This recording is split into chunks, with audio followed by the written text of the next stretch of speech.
स्वयं भूमि पर आते हैं, इसलिए आप अब इस बार अभी न नहीं किया हो तो आप करना कि जब श्राद्ध पक्ष आएगा तो श्राद्ध पक्ष 21 तारीख को विश्राम हो जाएगा, 22 तारीख से नवरात्रि लग जाएगी।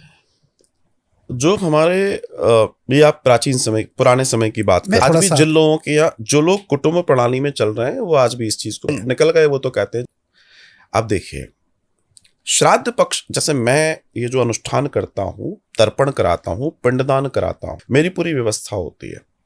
मेरा खुद का पूरा होटल बुक करता हूँ, सभी लोग जो भी आते हैं एयर कंडीशन रूम मिलते हैं, पूजन सामग्री सब मैं खुद अरेंज कराता हूँ। वो तो बस आए और पीस होकर पूजा करें और कथा सुने, पूरी व्यवस्था एक लग्जरी लेवल पे करके चलता।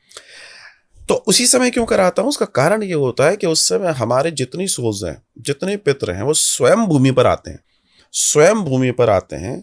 इसलिए आप अब इस बार अभी न नहीं किया हो तो आप करना कि जब श्राद्ध पक्ष आएगा तो श्राद्ध पक्ष 21 तारीख को विश्राम हो जाएगा, 22 तारीख से नवरात्रि लग जाएगी। ठीक है, आप 21 तारीख तक देखना माहौल गर्म रहेगा, गर्मी रहेगी प्रकृति में, और 22 तारीख से आप देखना ऐसे मौसम मीठा होना शुरू हो जाएगा, क्योंकि गर्मी छटेगी, मौसम अनुकूल होगा, आपको अच्छा लगेगा, एकदम चेंज मिलेगा। और 21 तारीख तक देखना आपको पूरी प्रकृति गर्म मिलेगी आपको भारत में। क्यों? इस कमरे के अंदर हम लोग बैठे हैं, अभी 2-3 लोग बैठे हैं, एयर कंडीशन अच्छा काम कर रहा है, अभी 25 लोग बैठा दी। क्यों? तो जो इतने लोग आए हैं उनकी पूरी ऊर्जा वायुमंडल में होती है। तो आपसे जो कहा जाता है कि थोड़ा सावधानी रखो रात्रि में इसके, क्योंकि सबके पितृ आए हैं। अब कोई पितृ परेशानी में आया है, किसी को कुछ लगा और आपको पसंद आ गए आप उसको, तो वो पता पड़ा आपके साथ ही चला आया और ये आदमी सही हो सकता है, इससे हमारा कल्याण हो जाए। क्योंकि कई ऐसे भी तो पितृ हैं, प्रेत हैं, जो भिखारी था, जो मर गया, जिसका कोई नहीं था, पता पड़ा अस्पताल में कोई लेने ही नहीं आया उसको, वो मर गया, अब वो प्रेत बना। अब वो क्या ढूंढ रहा है? वो ये ढूंढ रहा है कि मुझे कोई ऐसा व्यक्ति मिल जाए जो मेरे को ताड़ दे। गोरखपुर प्रेस के संस्थापक पूज्य हनुमान प्रसाद जी पोद्दार का नाम आपने सुना होगा। उन्होंने गोरखपुर प्रेस की स्थापना की और आज दुनिया तक उन्होंने जो साहित्य पहुंचाया है, बहुत बड़े संत की बात है, इतना बड़ा कार्य उन्होंने जगत में कर दिया।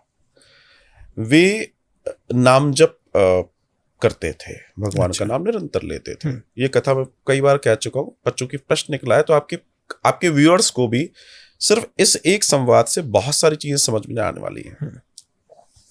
हनुमान प्रसाद जी लिखते हैं कि मेरी उम्र युवानी की ही थी और मैं भगवान का भजन कर रहा था, नाम जप करते हुए मुंबई में समुद्र के किनारे आराम से बैठा था। भीड़ भाड़ थी नहीं, बड़े आराम से बैठा था। लिखा हुआ है उनके उसमें। अच्छा। तो मेरी दृष्टि मेरे सामने पड़ी, एक व्यक्ति आकर खड़ा हो गया, अच्छी खासी उसकी बहुत हाइट थी। तो मैंने 1-2 बार देखा, क्योंकि इतनी लंबी हाइट होती नहीं है अक्सर, 7-1 फुट का वो दिखाई दे रहा था। अच्छा। तो उन्होंने ऐसे ही देखा, हनुमान प्रसाद पोद्दार जी अपना नाम जप में लग गए। एक दिन बीत गया, दूसरे दिन फिर ऐसा ही हुआ, वो व्यक्ति सामने आके फिर खड़ा हो गया। हनुमान प्रसाद जी ने और देखा, वो व्यक्ति उन्हीं को देख रहा है। अच्छा, पितरों की एक आदत होती है, प्रेतों की एक आदत होती है कि प्रेत को जब तक आप नहीं छेड़ेंगे वो आपका कुछ नहीं करेगा। ओके।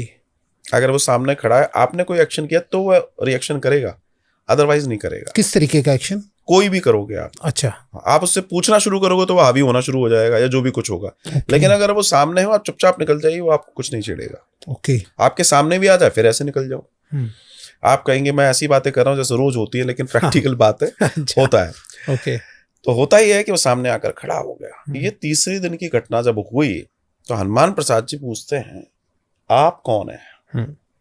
बस इतना ही तो पूछना था। तो व्यक्ति मुस्कुराया और हनुमान प्रसाद जी को प्रणाम करता है। कहता है मैं अपना परिचय दूं, लेकिन आप मेरा पूरा परिचय सुन पाएंगे? अच्छा। इतना बड़ा भजन करने वाला व्यक्ति, इतना तप था उनका, भगवान से साक्षात्कार जिसका हुआ हो, लेकिन इस बार प्रेत से साक्षात्कार है। अब जब ये सब पूरी घटना हुई तो उसने कहा कि मैं एक प्रेत हूं।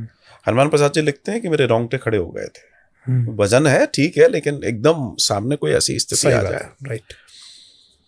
मैं एक प्रेत हूं और मुझे आपकी मदद की जरूरत है।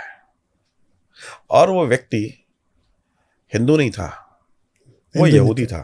वो प्रेत यहूदी था। उसने अपना परिचय दिया है, वाकायदा लिखा हुआ है। तो अब हनुमान प्रसाद जी पूछते हैं कि साहब वो सब ठीक है, लेकिन मैं आपका परिचय आपने तो दे दिया, सब ठीक है, लेकिन मैं आपको कैसे जानूं? तो उसने हनुमान प्रसाद जी से संबंधित जो मरे हुए लोग थे उन सब के बारे में बताया। वो भी प्रेत योनि में पड़े हुए हैं, कई सारे आपके जानकार हैं। अच्छा। शरीर से खून निकल रहा है, कभी बहुत बुरी स्थिति होती है प्रेत की। हनुमान प्रसाद जी पड़े उसमें पड़ गए, अब क्या किया जाए? बोलते भाई क्या चाहते हो उससे? बोला मैं इस प्रेत योनि से मुक्त होना चाहता हूं, और आपकी ललाट पे मुझे जो तेज दिख रहा है, मैं इसलिए आकर्षित होकर आपके पास आया हूं, और आप मुझे इस प्रेत योनि से निकाल दीजिए। हनुमान प्रसाद जी कहते हैं कि मैं क्या करूं? बोला वही जो आपके यहाँ होता है वही कीजिए। आप ये मत सोचिए मैं कौन हूं, कहां से हूं।